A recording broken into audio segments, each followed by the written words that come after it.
Hey everyone, welcome to another episode of Hope and Health. I'm Dr. Michelle. And I'm Dr. Mark, of course. And some like to call us M&M without the sugar.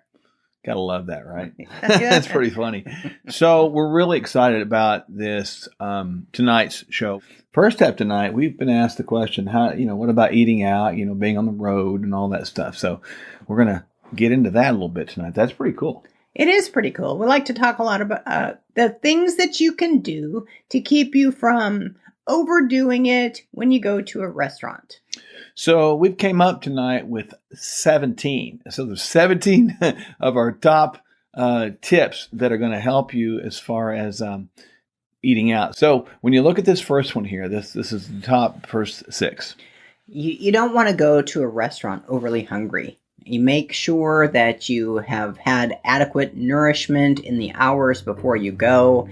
You might want to take a little bit of fiber or something in a glass of water and get that down before you plan to go to a restaurant so that you don't show up to the restaurant overly hungry and want to eat everything in sight.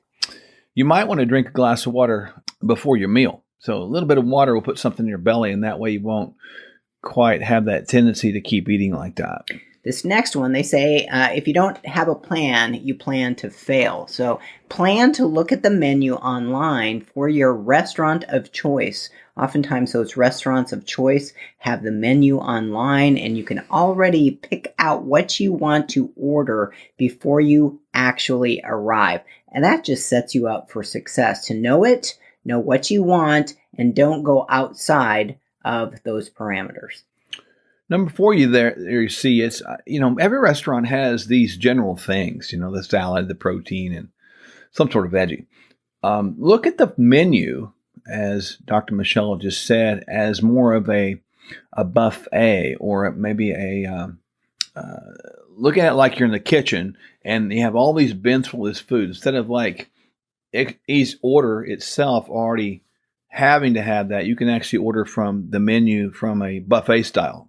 So just say, can I have this, this, and this? You might pay $1 or so extra, maybe not, but just ask and they'll probably let you do that. Yeah, for example, this morning at breakfast, we switched out the toast for avocado and arugula with an omelet. It was absolutely fabulous. And then you see that number 5 down there, you can, this is an old kind of Weight Watchers trick, dip your fork in the salad dressing before you put it in the salad, or maybe just dip into the dressing instead of, dousing your whole plate with a bunch of fatty dressing. Well, the other thing to that is you also want to have the dressing measured on the side, because if they bring you a bowl of dressing and you continue to just dip it into the dressing, you potentially could douse it that way as well. So you want to have that dressing on the side measured out. Well, and make sure that you can also kind of bring your own dressing sometimes. And most restaurants don't have really the good dressing, so don't hesitate to bring your own. These tips are going to help you, so hopefully that'll kind of get you moving in the right direction. So when they're going to get you warmed up, there was stuff you can do. And there's more. Of course, you can see right here. Here's a few other tips, 6 more. Yeah, well, before we get off the dressings, I actually carry a small container in my purse of balsamic vinegar, and olive oil. There you go. You might want to try eating mindfully. Get this, your stomach doesn't have any teeth. So if we take the time to actually chew our food, turn our food into soup as we eat it, we might discover some new flavors, just have a better relationship with what we're eating than inhaling it and just getting it down as quickly as we can. And so, when you're with a group of people, you want to kind of be the leader and not the follower, and certainly don't let their choices dictate yours. So you don't be afraid to order first in the menu. Just see the menu, know what you want, make your choice and go on, and don't worry about what other people think. Oftentimes we go out to eat and it's late at night. You might consider sharing a plate of food with your special guest, your spouse, your friends, whoever that may be, because oftentimes what comes in a meal is enough for two. So consider splitting that meal in half and sharing it with someone else. Because the hour is usually late, it's after 6 o'clock, then we go down to sleep on a full stomach, an overly full stomach, and our system is stressed. So consider taking the stress off by sharing a meal with your guest. Instead of having a dessert, maybe have a little bit of decaf coffee or maybe tea. If caffeine doesn't bother you, that's fine, but make sure that it doesn't keep you awake. You can do that and kind of put a little stevia in there so that you won't go down the pathway of the desserts. You also might want to skip the chips, the bread, and the dips before meals. It's always interesting that they bring a whole bunch of stuff out before the meals. And, if you were like we were, you're taught when you're young to clean your plate. So if they bring it to you, you need to clean that plate, demolish it. But bread can be like dope. It can become an addiction. And before you know it, you've demolished the whole basket of bread, the whole basket of chips and salsa, whatever in front of you. So you might just want to ask the waiter kindly, please, let's skip the bread, the chips, and the dips before you order the meal. And along those lines, certainly number 12 is big. Have your server swap out the grains and the starchy vegetables for some kind of maybe above ground vegetables or something like that. Kind of like we did for breakfast. Exactly. So you want to make sure that you're not feeling obligated to have maybe your mashed potatoes or your pasta. You can switch those out for vegetables. You see something else on the menu, say, may I have this for this? And when you do that, you're going to find that many times they're going to say, okay, sure, no problem. We've experienced far, far, far less upcharges on this kind of idea than really any other time. So it's not that hard. And so, that gives our top 12. And now we're going to finish with our next 5. So this is going to bring us to 17. So check these out. Hopefully you're getting something here, because this is really important, because a lot of people really make excuses when they go out. Well, I have to eat out on the road. I'm working, I'm here, I'm there. Well, again, excuses are like the backside of Rosie the pig. The closer you get to it, the more it stinks. Oh, boy. So there you go. You also want to avoid the all-you-can-eat buffets. For some reason, just like we've been taught to clean our plate, oftentimes we think we need to clean the buffet too. No, we don't need to do that. And what that can lead to is called a cafe coronary. When you overeat like that and you just indulge, it may lend to that heart attack that you really don't want to have. Certainly avoid any sort of sweetened drinks. Don't do the sweet tea. Don't do the sodas for sure. If you do tea, go unsweetened, of course. And you can use stevia, monk fruit, things like that. Those are good. But just make sure that you avoid the sweet. That's empty calories that are going to go a long ways and get you like nowhere. You want to watch the gluten-free options. Just because they say gluten-free doesn't mean that they're healthy. Oftentimes those gluten-free options are loaded with all kinds of sugars, additives, and things that make that product dense in calorie concentration. So be very careful about the selection that you make when it comes to gluten-free. When you finish your meal, this is a huge one. Number 16, try to go for a walk after the meal. That's not a bad thing. And you might feel a little uncomfortable, especially if you ate too much. But after 10 or 15 minutes, you're going to push that digestion a little bit better, and it's going to help you. So that's always a good trick, of course. And that's always something you can do as the weather's getting warmer too. Yeah, I always make the point of, when you put food in a microwave and you heat it and you kind of maybe even overcook it, that food shrinks. It shrinks into half mass. So when you go out for a walk, you're actually burning that food up as you add heat to your system. Move more and sit less. Now, food can become kind of a crutch. It can become kind of a hobby. It can become something that we do and we don't even know why. The main thing about food is that, A, we have it, and B, you can actually eat it with someone to enjoy. So, I enjoy eating with my wife, but I promise you we're not thinking about the food more than each other. So you got to enjoy the time, enjoy the outing, enjoy whoever you're around more than you enjoy the food. Because if you do enjoy the food more than the people, you're not really enjoying the people. as much as it should be. So kind of think through that as we talk about this. This is a big deal. These 17 tips will help you a lot as far as being able to help you get free from this stuff, right? Yeah. Again, if you don't have a plan, you plan to fail. So go prepared, pick it out, think about what it is, the size. Even when they bring that food to your table, you might actually want to have them bring you a smaller plate so you can put what they bring you onto the plate that actually really meets your needs instead of eating everything that it comes with. True. And just a reminder, if you want to work with us and get involved in some of our programs, whether online programs, standardized programs, even personalized programs, you can reach out to us at sherwood.tv/free. And we have all the stuff there listed for you, our courses, books, all the things that we have that are here for you to avail so you can really get the best optimal help. Stay right with us.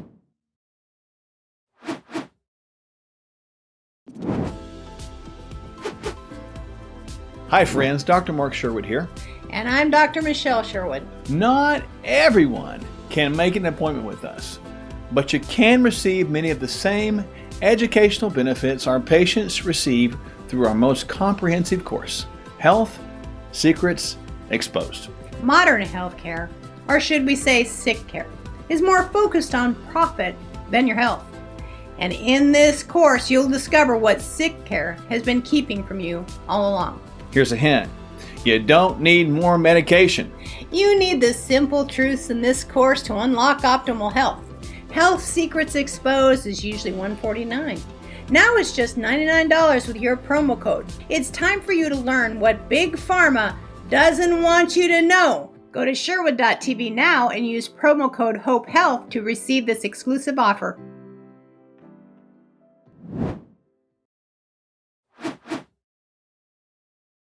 Boy, fear is a big deal these days, isn't it? Oh boy. I mean, I think the world is leading with fear instead of faith, which gets us completely upside down. It takes us away from the biblical, the basic instructions before leaving Earth that are found in the Bible.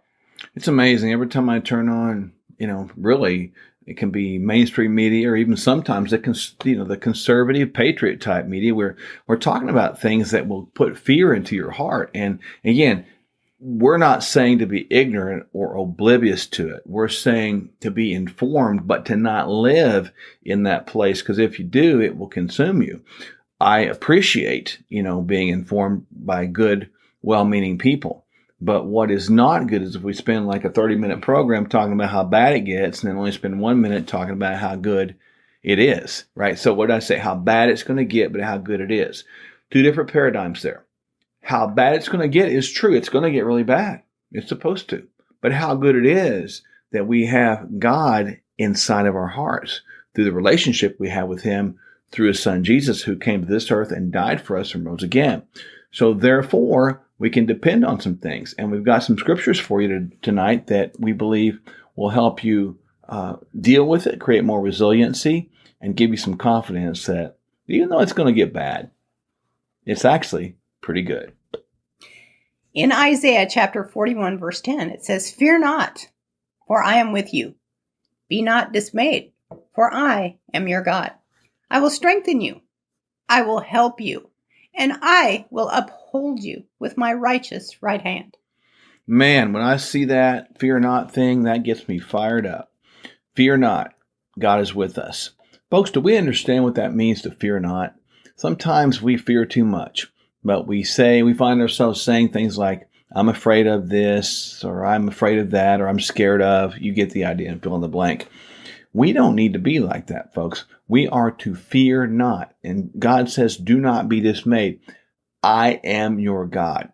He will strengthen us. He will help us. He will uphold us with His righteous right hand. That's the side of strength, if you wondered. So if you want to have God's strength in your life, allow Him to love you. But first of all, the only way to receive that is to understand we don't need to have fear. One of our most favorite scriptures that we see quoted a lot, and we hear quoted, and even we hear it many times on all the His Glory broadcasts is this thing called Psalm 91. It has a lot of verses, but we thought it would be appropriate to just look at a couple of those verses, namely the first two here, so you can kind of see what the tone is of Psalm 91, because it offers a whole lot of protection. He who dwells in the shelter of the Most High will abide in the shadow of the Almighty. I will say to the Lord, my refuge and my fortress, my God in whom I trust. We are to dwell in the shelter. Now, what does that mean? Abide in the shadow. What does that mean? When you stand in the shade of a shade tree, the temperature is different, right? If it's hot outside, 100 degrees or something like that, you get in the shade tree, it might be 85. So it's a different atmosphere. So the shelter provides not just in God's admonition and encouragement here, it not only provides protection, but it's also a different atmosphere. So if you want to get out of the world's atmosphere and get into God's atmosphere, out of the world's culture into God's culture, we need to understand that we will get into His shade or under His arms so He can cover us. So when I look at this, if we dwell there and we abide there, that means we stay there. We don't wander off. If we wander off, we get outside of His protection or outside of that shade. So understand that He says that when you're there, you're actually under my fortress. In other words, I'm going to protect you because I'm your God who you can trust. So this is important. We need to stay in the shade of God, stay in His shelter. And when we do, there's nothing to worry about, folks. And I think that's very powerful to think about.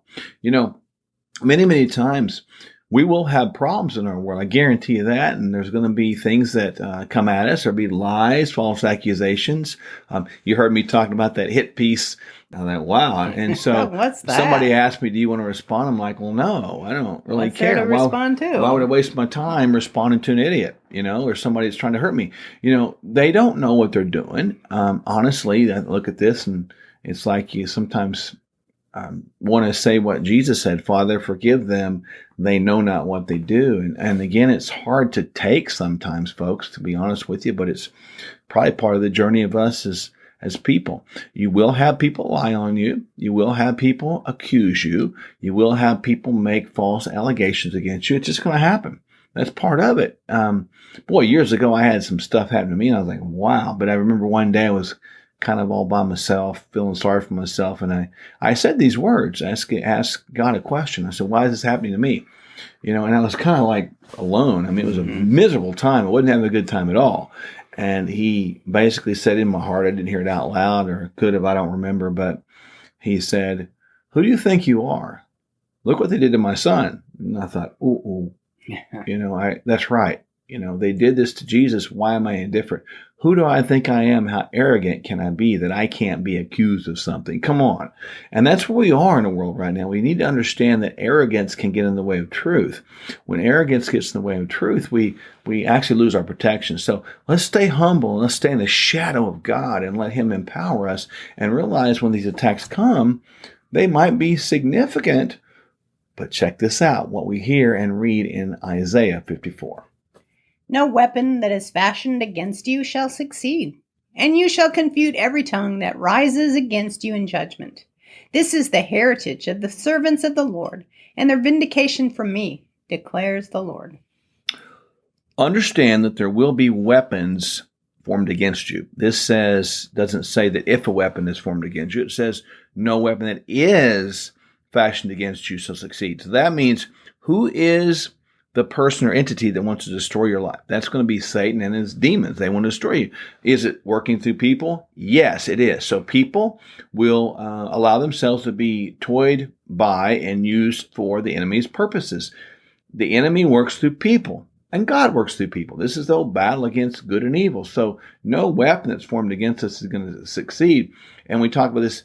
You shall confute every tongue that rises against you in judgment. That's called lies. So every lie that's told on you will be shown for what it is eventually. So it indicates that this is a heritage. A heritage. So let's talk about that heritage. That means like it's a family tradition. It does. It's our heritage, right? Yep. So this is part of my legacy. This is part of your legacy. And your this culture. Heritage. That means that we as God's servants will be vindicated. Now, will that always be on the earth? I wish. Sometimes it is, sometimes it isn't. But the bottom line is we'll be vindicated because we don't have to live in a perpetual accused state if we understand that God is our vindicator. So we have to trust him, folks, and understand that there are weapons that are going to be formed against us. There are tongues that will lie about and to us, right to your face, if you will.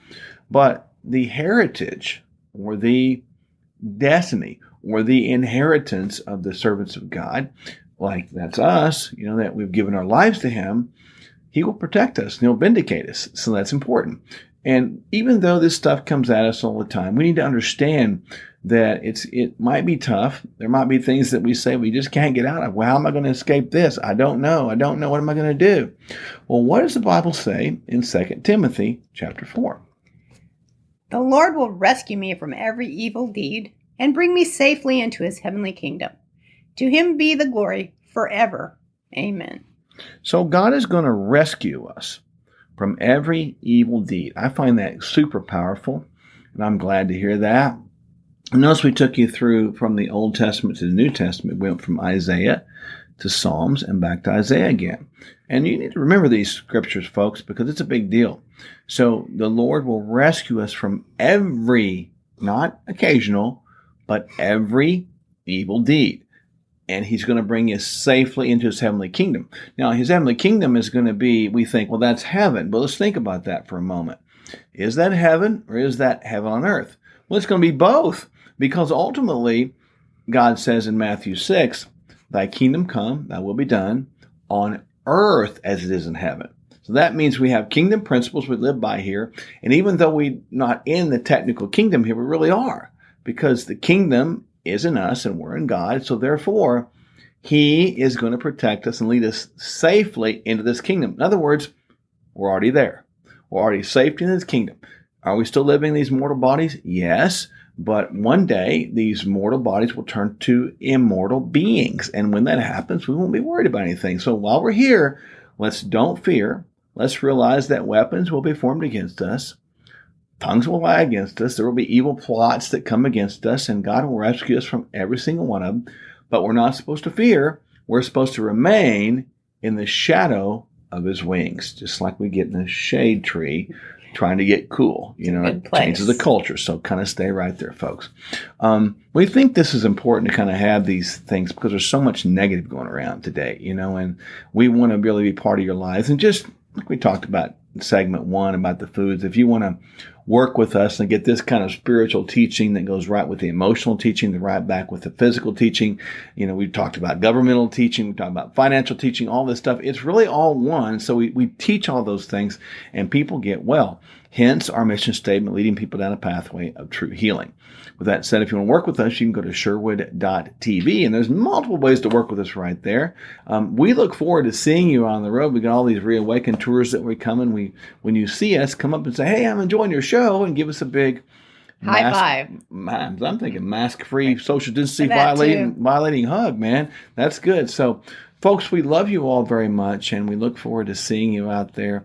May God bless you. May He keep you safe. May you realize you don't have to live in fear. You can live in faith. We'll look forward to seeing you next time on Hope and Health. Bye for now.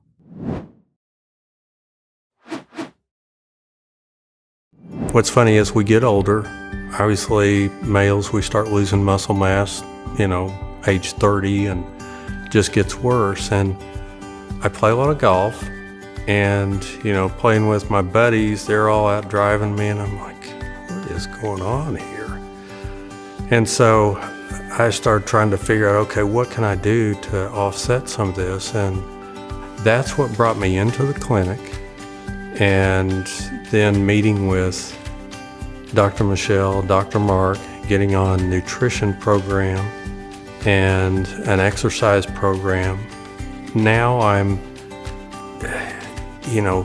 making those steps to where you kind of cut a few things out of your diet, and then the testosterone, the other supplements that I take that Dr. Mark has put me on, really fine-tune things to make a difference to where you can start seeing some of the results. But I've been able to put on muscle mass, which is what I was wanting to do, is to increase, muscle. I think the biggest thing, and Dr. Mark told me this early on, is that your fitness is 80% nutrition, 20% exercise. And I was blown away by that. I thought it was, maybe 50-50 or so, but it just goes to show you that you can't out-exercise a bad diet. Dr. Mark Michelle and the staff are all very good people, and they approach your health from a mind, body, spirit. I mean, it's not just about, okay, let's get you muscled up or slimmed down or what have you. They try to figure out what's going on in your life. At 62 years old, I'm in as good a shape, I think, looking in the mirror as I was when I was 35. So it's been a good journey for me.